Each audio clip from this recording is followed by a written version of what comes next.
Қазақстандағы ең тиімсіз қой тұқымы қандай? Достар, видеоны паузаға қойып, пікірлеріңізді жазып кетіңіздер. Қазақстандағы ең тиімсіз қой тұқымы әрине Меринос. Ал Меринос қойы неліктен тиімсіз? Қазір айтам. Бұл тұқымның басты минусы құйрығының жоқтығы. Қазақстанда құйрығы жоқ қойға сұраныс төмен екеніне біздің көз анық жеткен.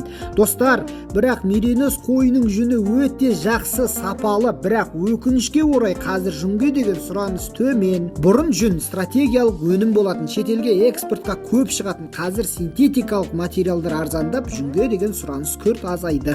Жүн бағасы кейде қырқу шығынын да ақтамайды. Сосын Мериносты күту ауырлау. Меринос ауа райына өте сезімтал қой. Ылғалды, суық және желді климатқа нашар бейімделген.